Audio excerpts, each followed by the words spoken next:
Hello and welcome to Halloween! Yes, it's a very scary time. In the background we have got a Dead Rising 2 Terror is Reality gameplay. It's not very good, don't win I don't think, but that ain't important because it's Halloween. I thought I would share with you some spooky stories. Yes, so the first one we've got for you today is called House on the Corner. It's by Ruby Red brackets Fremont CA. I think that is a username on the website. I want anyway. The house had 7 bedrooms, a huge porch that went all the way around the house, front and back. It stood on the corner of 2nd Street and School Place. I know this about the house because I've been there in my dreams, or maybe I should say, my nightmares. The first time I saw the house, I was walking my dog. We came to the street where the house stood in all its glory. I thought to myself, wow, that's the house in my dreams. I wanted desperately to go in and look around. It's as if the house was somehow calling me to come to it. The house was so big and inviting, like the eye is to the soul. If a house has a soul, maybe it does. Is that even possible? That night, I dreamed of the big house on the corner, with the big windows and the wrap around the porch. As I entered the house in my dream, I felt like I belonged there. It's as if I knew every nook, every room, every secret. When I awoke, I felt a bit confused. I could not really focus on anything other than the house on the corner. The following day, I approached the house and I got my nerve up to knock on the front door. It took a long while, and as I was turning to walk away, the door opened. There, standing in the doorway, was a small child with very sad eyes. It was a small girl, about 8 years old. I smiled and said, "Hello, is your mum or dad home?" She looked at me and shook her head. No. Well, I thought, that's strange for a child to be left alone, but then maybe there was a sitter with her whom she had not mentioned. "My name is Ruby, and I wanted to talk to your parents about your house." "I have no parents. I live with Rabbit, my guardian. She's in the backyard. Would you like me to get her for you?" "Yes, thank you." The little girl turned away and walked away. I waited and waited. It seemed at least half an hour went by. No one came, so I walked around the back. I saw nothing at all. No girl, no rabbit, just weeds, a broken fence and a dead garden. Everything looked abandoned, dead. I then went back to the front door and knocked, but nothing. No one came. I left and decided to go to the library to do some research on the house on the corner. After a little while of researching the house, I found out that the house on the corner had been vacant for over 3 years. The family that lived there all died in a terrible murder-suicide from the oldest child, a boy that went off on the deep end. I must say I was so freaked out when I started to shake and turned as white as a sheet. The man sitting down from me at the table asked if I was okay. I looked at him and said, "No, I'm not." I could not believe my eyes. I now avoid the house on the corner at all cost, because every time I went by, I felt the house calling out to me. Then I would see the little girl in the eyes of the house just staring at me through the window. Wahahahahahahaha! That was a spooky story. Was it spooky? I didn't think it was that spooky, to be honest. Let's try and find that one. Right, this next one is called Paranormal Encounters by Joanna Kirkwood, who lives in Lincolnshire, from England. This is following the first instalment of my ghostly encounters. I have for many years been quite sensitive to the other world. As far back as I can remember, I've had experiences that are very unusual, to say the least. Growing up in the family home was always quite volatile, and this may have contributed to the spooky goings on somewhat.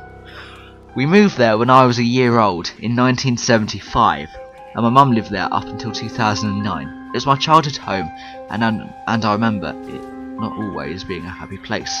I spent a lot of time in my room, which is the only place I could get peace from the hustle and aggravation that went on from day to day in the family.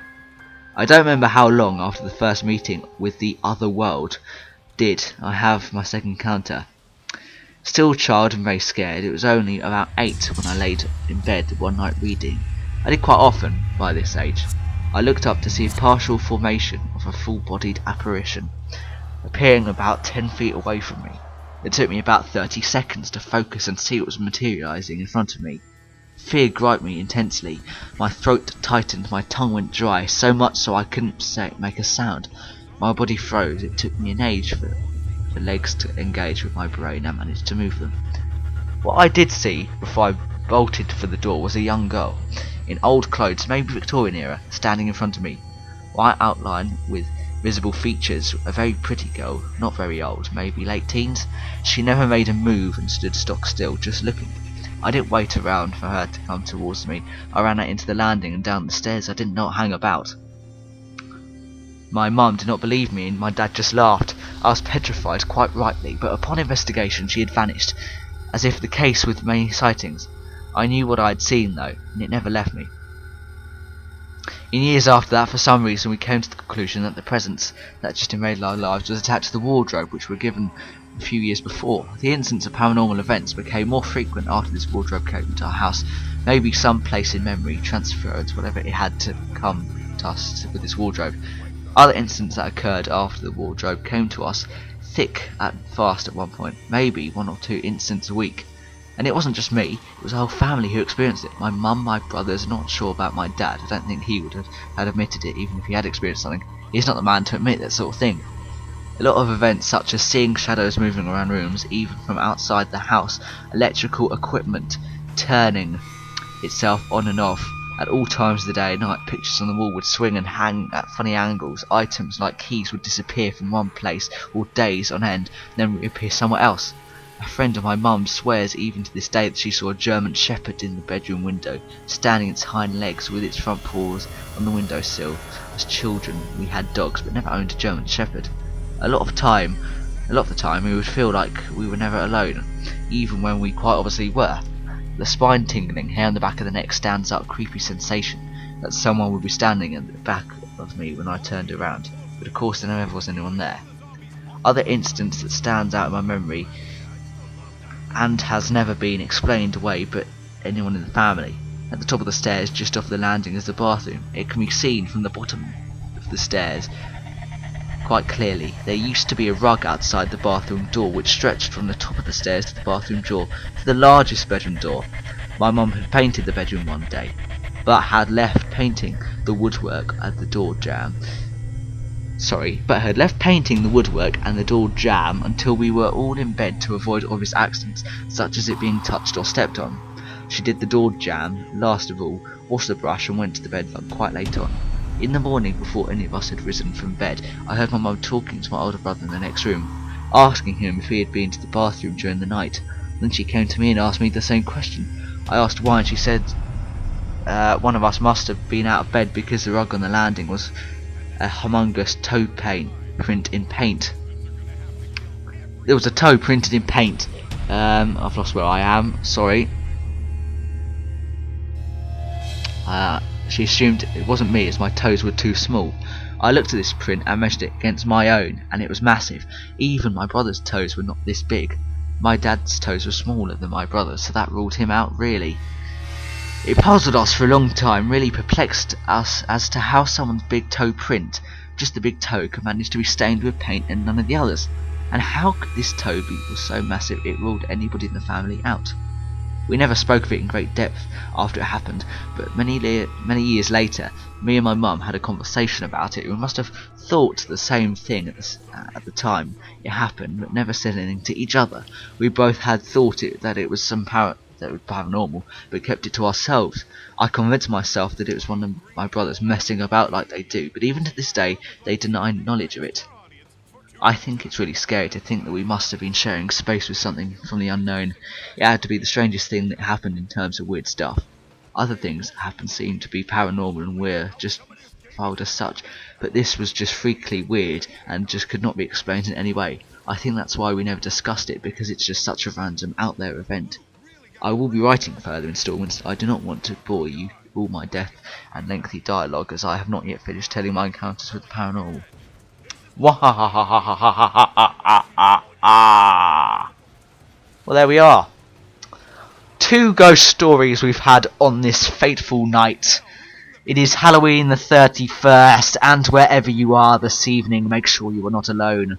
But even when you are alone, you might just be with someone else.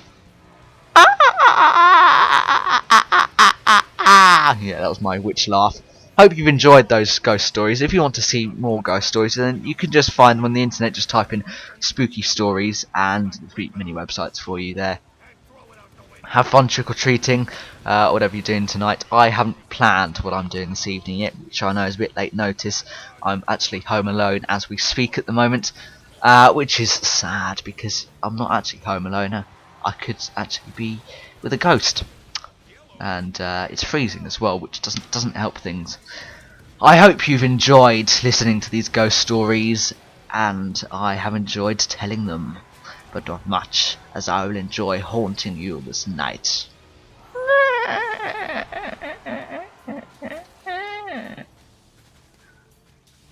Good evening. Don't let the bedbugs bite, and sleep with the light on. Goodbye. Please rate, comment, and subscribe if you like this.